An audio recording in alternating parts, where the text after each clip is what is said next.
অনেকেই জানে না ফুটন্ত গরম পানিতে ওস্ত বা তিত করলা দিয়ে যে এত মজাদার একটি ভর্তা তৈরি করা যায়। যদি ভিডিওটি না দেখেন তাহলে মিস করে যাবেন অনেক কিছু।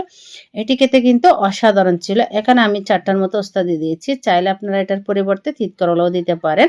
এখন দিয়ে দিয়েছি একটা পেঁয়াজ, 4টার মতো রসুনের কোয়া, কাঁচামরিচ, একটি টমেটো, এভাবে করে দিয়ে ভালো করে সিদ্ধ করে নিতে হবে। একদম যতক্ষণ না নরম হয়ে আসবে ততক্ষণ সিদ্ধ করে নিতে হবে। যদি আপনাদের লাগে টমেটোটা বেশি নরম হয়ে গেছে তাহলে টমেটোটা আগেভাগে একটু তুলে নেবেন। এখন আমি সবগুলো উপকরণ এভাবে করে ভালো করে পানি ঝরিয়ে তুলে নিব। তুলে একপাশে রেখে দিবে। এখন একটি ফ্যানের মধ্যে তেল গরম করে নিব ভালো করে। তেল গরম করে এই যে সিদ্ধ করে রাখা উপকরণগুলো সবগুলো দিয়ে ভালো করে একটু করে ভেজে নিতে হবে।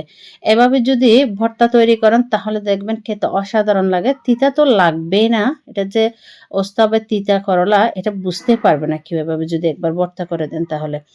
এই যে এভাবে করে ভালো করে লাল লাল করে কিন্তু ভেজে নিতে হবে। তো আমার এটা কিন্তু ভাজা হয়ে গেছে। এখন আমি এগুলো তুলে নিব। এখন আমি একটা বাটনাতে কয়েকটা এই যে শুকনো মরিচ তেলে একটু ভেজে নিয়েছি মুচমুচো করে, দিয়ে দিব উপরে কিছুটা লবণ। এগুলো একটু করে আমি চটকিয়ে নিতে হবে। যদি আপনাদের হাতের কাছে বাটনা না থাকে তাহলে কিন্তু হাত দিয়েও করা যাবে। তিত করলাগুলো মাশাআল্লাহ অনেক নরম হয়ে গেছে, একদম সফট হয়ে গেছে। তো আমার মরিচগুলো কিন্তু এভাবে করা হয়ে গেছে, নিপিস করা হয়ে গেছে। এখন আমি এখানে যে তিত করলা, টমেটো, পেঁয়াজ, রসুন সবগুলা দিয়ে ভালো করে ভর্তা তৈরি করে নিব। এভাবে করে যদি একবার ভর্তা কাউকে খাওয়ান দেখবেন আপনার অনেক প্রশংসা করবে। আজকের এই তিত করলার ভর্তা রেসিপিটি যদি আপনাদের ভালো লেগে থাকে রেসিপিতে একটি লাইক, কমেন্ট, শেয়ার করে অন্যদের দেখার সুযোগ করে দিবে। কে কোথায় থেকে ভিডিওটি দেখছেন অবশ্যই জানাতে ভুলবেন না। নিত্য নতুন রেসিপি পেতে চাইলে আমার পেজটি ফলো দিয়ে সাথে থাকতে পারেন। তো এখানে আমি হালকা কিছুটা পরিমাণ দিয়ে দিচ্ছি কাঁচা পেঁয়াজ আর দিয়ে দিচ্ছি ধনিয়া পাতা, দিয়ে ভালো করে আর একটু করে ভর্তা তৈরি করে নিব।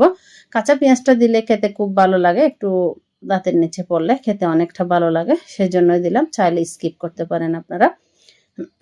আমার ভর্তাটা কিন্তু মোটামুটি হয়ে গেছে। কিছুটা পরিমাণ সরিষার তেল দিয়ে দিয়েছি। এভাবে করে একবার হলো আপনারা ওস্ত বা তিত করলা ভর্তা তৈরি করে দেখবেন। এটা তিতা একদমই থাকে না। যারা তিত করলা খেতে পছন্দ করে না তারাও কিন্তু আমার মনে হয় চেয়ে চেয়ে খাবে আপনার কাছ থেকে।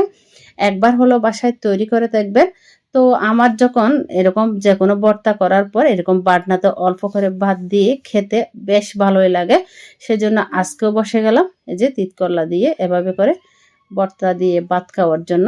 আপনারাও একবার হলো ট্রাই করে দেখবেন, খেতে অসাধারণ লাগে।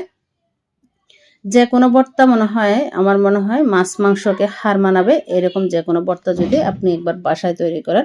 আশা করি রেসিপিটি আপনাদের ভালো লাগবে। ভালো লাগলে টাইমলাইনে শেয়ার করে রেখে দিতে পারেন। দেখা হবে নেক্সট ভিডিওতে। আজকের মতো বিদায় নিচ্ছি। আল্লাহ হাফেজ।